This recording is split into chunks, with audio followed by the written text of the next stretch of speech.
Bien, atención, en este espacio vamos a hablar acerca de una problemática. Problemática, lo digo porque no es el momento, no es el tiempo, por ejemplo, para que una adolescente quede embarazada, ¿no? Es una situación muy complicada para muchas menores que enfrentan esta situación. Muchas veces no cuentan con el apoyo de sus familias. Esto es algo muy grave. Vamos a hablar acerca de este tema. Estamos con Nelly Humérez, quien es responsable local de abogacía y protección CEMSE. Y también estamos con Ariana, que nos visita. Ella ha sido una mamá muy jovencita, prácticamente adolescente. Vamos a hablar acerca de lo que está sucediendo. ¿Qué dicen las cifras en Bolivia? Bienvenida. Muchísimas gracias. Buenos días a todos, a todas. Muchas gracias por la invitación. Bueno, sí, como decías, es una problemática, ¿no? Sí. Lamentablemente es una situación de la que nadie quisiera atravesar, pero lamentablemente pasa muchísimo. Por ejemplo, según datos del UNFPA, el Fondo de Poblaciones de Naciones Unidas, nos dice que en América Latina y el Caribe hay 59 embarazos por cada 1000 mujeres de 15 a 19 años, ¿no? Eso es en toda América Latina. Pero en Bolivia son 71 embarazos de 15 a 19 años por cada 1000 mujeres. Es decir, superamos incluso. Superamos, exacto. Entonces, el índice es grande, ¿no? Si bien, gracias a las políticas públicas que se ha estado implementando desde el 2015 más o menos, han ido bajando las cifras de embarazo adolescente. ¿Qué políticas públicas? Por ejemplo, ha habido el plan multisectorial de prevención de embarazo adolescente, en donde a la cabeza del Ministerio de Justicia, con la BIO, Ministerio de Igualdad de Oportunidades, se ha generado varios programas, planes, ¿no? Por ejemplo, existía la plataforma de prevención de embarazo adolescentes, que eran grupos de jóvenes, ¿no? Que hacían acciones de prevención. Entonces, eso ha ayudado a que rebaje los índices, ¿no? ¿Y en los colegios qué pasa, por ejemplo? ¿Se habla realmente de este tema de la prevención o solamente es una clase de reproducción sexual y ya? Sí, lamentablemente hay voluntades, ¿no? O sea, como todos sabemos que esto es una problemática. Entonces, hay voluntades, algunos maestros que tienen voluntad de hablar de estos temas, pero lamentablemente con lo que no cuentan son con estrategias, con no sé, herramientas con las que puedan llegar a los adolescentes con información clara, con información veraz y también con información parcializada. O sea, no puede ser que por ejemplo, a un adolescente de 12 años le hables de temas que no le corresponde, por ejemplo, de métodos anticonceptivos y no sé.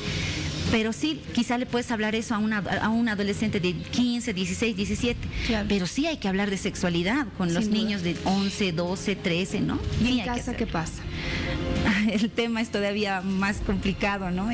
Todavía en el colegio hay voluntad de los maestros, pero en la casa todavía sigue siendo un mito hablar de sexualidad, todavía sigue siendo como que algo oculto, algo que no se debe hacer. Da vergüenza, ¿no? Algunos papás. Da vergüenza hablar de esos temas con los papás, los adultos, ¿no?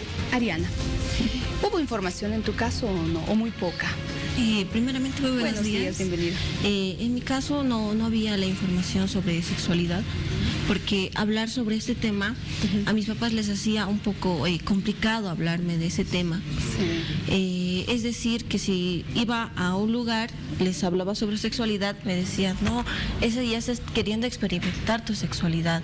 Eso es lo que mayormente me decían a mí. Incluso una vez, hubo una temporada en donde nosotros como colegio queríamos ir el profesor de biología nos dijo, vayan a comprar un método anticonceptivo, nos mandó entre dos, pero en realidad en las farmacias o en algún centro de salud donde nos atendían, nos trataban muy mal, nos decían, no, que son muy jóvenes, con esa palabra nos decían que son muy jóvenes.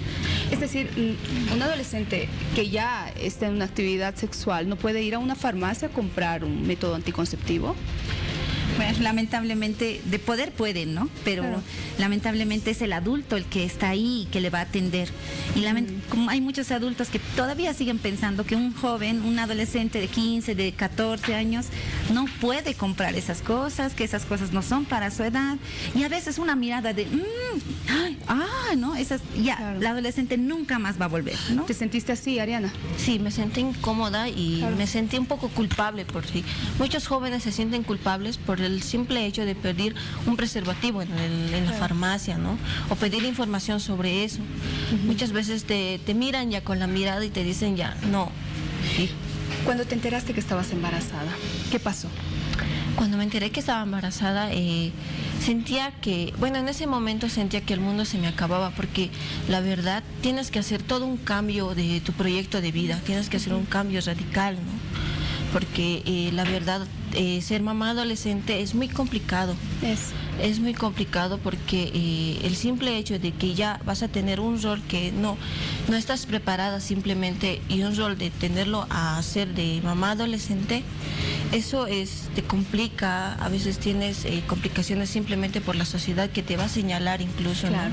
No estamos estigmatizando los embarazos, que se entienda eso bien, por favor, porque yo me imagino que tu pequeño o pequeña ha sido una bendición para tu vida, te ha ayudado a salir adelante también, porque te da esa fuerza, pero todo a su tiempo, ¿no? Hay tiempos para eso, y creo que es importante prevenir. ¿Qué les dirías tú a las chicas, los chicos que son de tu edad? Ser mamá adolescente es complicado, claro es, pero en realidad no se acaba ahí el mundo, porque lo imposible se puede hacer posible, ¿no? Lo que yo les diría es que sigan adelante, porque al fin y al cabo ese bebé que está a su lado va a ser su motor, va a ser quien les va a dar ese impulso de seguir adelante, quienes les va a dar esa fuerza, esa valentía de decir, sí, es mi hijo y voy a poder seguir por él, ¿no? Eso es lo que les diría, que no se dejen vencer. Y a los que todavía no están en ese proceso, ¿qué les dices? Los que no están en ese proceso, que disfruten, que vayan informándose, vayan buscando información de cualquier tipo y no tengan miedo de preguntarles a sus papás. Incluso ustedes mismos les pueden decir, papá, sé que lo que le voy a hablar sobre sexualidad les va a incomodar, pero en realidad ya van a saber y van a decir, mi hijo ya sabe, ya no va a tener ese miedo de salir a la sociedad y de poder ir a comprar un preservativo, ¿no? Muy bien, excelente mensaje. ¿Algún lugar donde los chicos también puedan buscar ayuda, por favor? Claro que sí.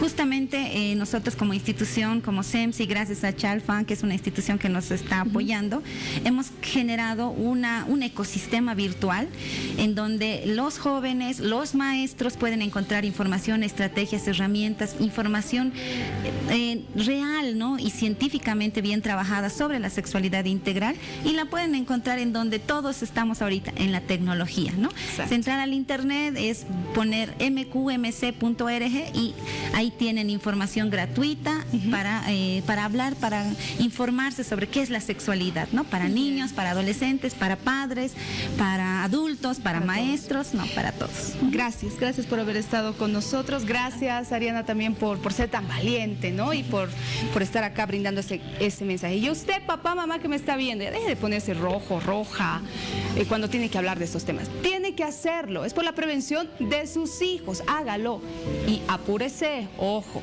no, por favor, porque los chicos están expuestos a muchos peligros y nosotros como familia tenemos que prevenirles, eso es lo más importante. Y a los chicos, ya saben, todo a su tiempo, cuídense, por favor, la prevención es importante.